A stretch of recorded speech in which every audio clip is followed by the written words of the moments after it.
नमस्कार सभी को, मैं सुधा गोस्वामी एक बार पुनः अपने चैनल में आप सबका बहुत बहुत अभिनंदन करती हूँ।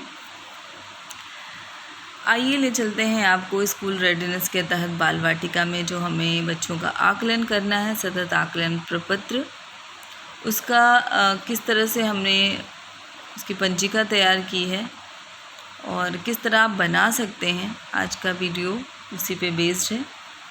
एक छोटा सा प्रयास किया है। बहुत ही इम्पॉर्टेंट पार्ट है बच्चों का सतत मूल्यांकन या आकलन। और ये आकलन इस तरह से होगा कि बच्चों को पता न चले कि उनका कोई आकलन हो रहा है। तो चलिए देखते हैं किस तरह से निर्मित किया है हमने। इसका बाहरी स्वरूप बहुत ही सुंदर है क्योंकि ये बहुत छोटे बच्चों का पूरा कार्यक्रम है, प्रोग्राम है, तो इसमें कलर्स बहुत रोल प्ले करेंगे। तो वो सोच कर के मैंने इसका बाहर का लुक कुछ इस तरह से रखा है, आकर्षक। यहाँ पे छोटे छोटे से फ्लावर्स लगाए हैं, उसमें बाल वाटिका लिखा है जगह जगह। इसके बाद स्कूल रेडनेस छात्रों का सतत आकलन प्रपत्र, और यहाँ पे अपने विद्यालय का नाम प्राथमिक विद्यालय गौरिया खुर्द, गोसाईगंज, लखनऊ। तो कुछ बाहर से इस तरह से है। इसके बाद प्रथम पृष्ठ पे मैंने यहाँ पे लिखा है छात्रों का सतत आकलन, और ये भी बहुत सुंदर है। हर बच्चा एक समान, पढ़ लिख कर बड़े महान, इसमें लिखना था हमें, यहाँ पे मिस हो गया है। तो ये था उसका सेकंड पेज।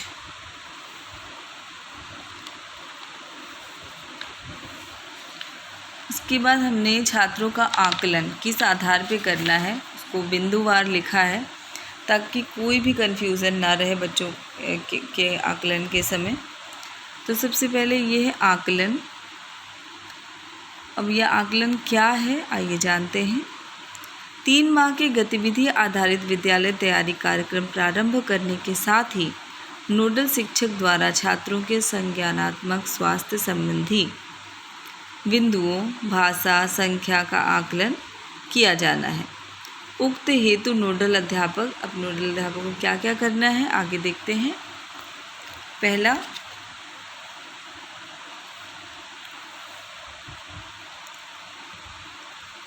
है प्रेक्षण द्वारा संलग्न संकेतांकों पर छात्र का आकलन 3 श्रेणियों में किया जाएगा।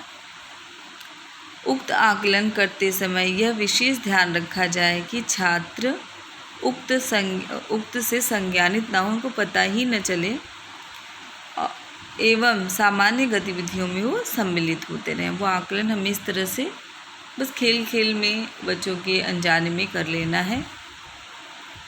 दूसरा है 12 सप्ताह कैलेंडर गतिविधि समाप्ति के बाद पुनः छात्रों की प्रगति का आकलन पूर्व के समान दिए गए संकेतांकों पर किया जाएगा। मतलब यह आकलन 2 बार होगा, एक प्रारंभ में और एक कैलेंडर गतिविधियों के समापन के बाद।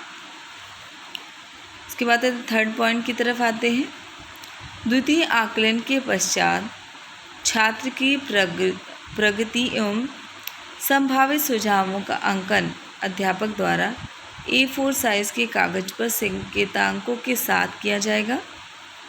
उक्त प्रपत्र छात्र के पोर्टफोलियो में सम्मिलित किया जाएगा। तो इस आधार पे हमें पूरा बच्चों का आकलन करना है, और ये कुछ इस तरह से हमने बनाया है कि कहीं भी कोई कन्फ्यूज़न ना रहे कि हमें बच्चों का आकलन किस तरह से करना है।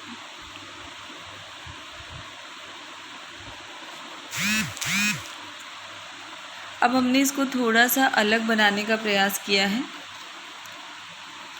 बच्चों के आकलन से पहले हमने यहाँ पे एक वाइट पेपर लगाया है, और इस पर मैंने बच्चे का नाम लिखा है। जैसे देखिए यहाँ पे लिखा है अनुष्का यादव, और यहाँ पे कोटेशन मैंने डाल दिया, खूब पढ़ेंगे आगे बढ़ेंगे। अब अनुष्का जैसे हमारे क्लास में आने लगी हैं, तो हम उनके बारे में थोड़ा बहुत जानने लगे हैं कि वो कैसी हैं। तो उसी आधार पे मैंने यहाँ पे एक छोटी सी 4 लाइन की कविता उनके लिए स्वरचित लिखी है। तो यहाँ पे जैसे अनुष्का यादव हैं, तो उनके लिए मैंने लिखा है, अनुष्का है इनका नाम, परियों सी इनकी मुस्कान, तोतली इनकी ज़बान खूब रखती भाई का ध्यान।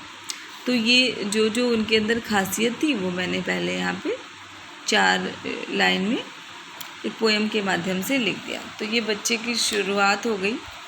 ये मेरा अपना एक कह सकते हैं कि एक अपनी नई सोच है, किस तरह से मैंने इसको बनाया। अब आते हैं आकलन प्रपत्र की तरफ। यहाँ पे मैंने आकलन प्रपत्र लगा दिया है और अभी शुरुआत किया है। तो आकलन प्रपत्र में वही जिले का नाम, ब्लॉक का नाम, विद्यालय का नाम, यहाँ पे बच्चे की आप फ़ोटो लगा लेंगे। अभी बच्चों ने दिया नहीं है, मांगा है, तो उसको हम पूरा कंप्लीट कर लेंगे। शिक्षक का नाम, विद्यालय का यूटा स्कूल, बच्चे का नाम, अभिभावक का नाम, लड़का या लड़की है, आकलन का पहला दिनांक और दूसरा आकलन दिनांक। उसके बाद आते हैं विद्या प्रवेश आकलन के मुख्य बिंदु। तो इसमें पूरा डिटेल दिया हुआ है। आकलन 2 बार होगा, एक मॉड्यूल के पहले 2 हफ्ते और दूसरा मॉड्यूल के अंत तक। यह आकलन परीक्षा नहीं है, आकलन तनाव मुक्त वातावरण में होना चाहिए। रेटिंग स्केल 1 से 3 का होगा, जैसे बच्चे स्वयं करते हैं, मदद से करते हैं या नहीं कर पाते हैं। दोनों आकलनों में अधिकांश संकेतक समान रहेंगे ताकि बच्चों की प्रगति का पता लगाया जा सके। अभिभावकों के साथ आकलन के परिणाम साझा करना आवश्यक है। तो ये पूरा मैंने प्रिंट आउट करके यहाँ पे ऐड किया है, सारा आकलन प्रपत्र जो हमें विभाग द्वारा मिला है। अब ये देखिए, इसमें स्पष्ट है क्रमांक, आकलन का क्षेत्र, पहला आकलन और दूसरा आकलन। तो पहला आकलन जो है स्वयं करते हैं, मदद से करते हैं, नहीं कर पाते हैं।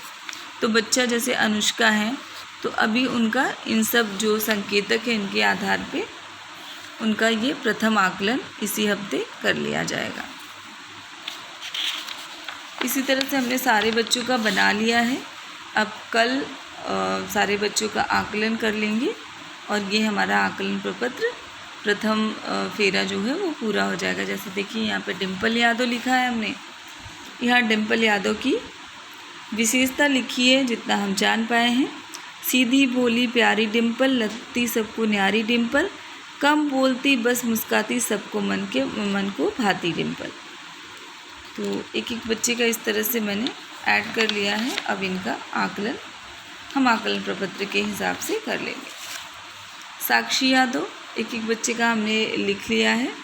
छुई मेरी सी साक्षी, लगती सबको खूब अच्छी, खूब खेलती खूब नाचती, बातें करती सच्ची सच्ची, छुई मुई सी साक्षी।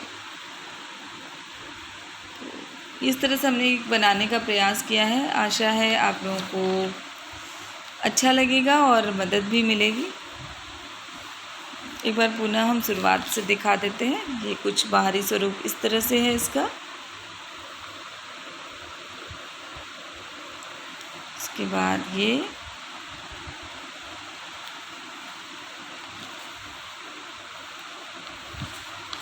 फिर यहाँ पे क्या शासनादेश है उसको मैंने यहाँ पे रिटर्न में लिख दिया है। फिर यहाँ से बच्चों की विशेषता लिखी है, बच्चों की कविता के माध्यम से 4-4 लाइन, और फिर यहाँ से आकलन प्रपत्र की फ़ोटोकॉपी ऐड कर दी है। तो चलिए मिलते हैं फिर कुछ नए कार्य के साथ। आशा है कि आपको हेल्प मिलेगी और मेरे प्रयास को सराहेंगे। प्लीज़ मेरे चैनल को लाइक करिए, सब्सक्राइब करिए, शेयर करिए। बहुत बहुत धन्यवाद।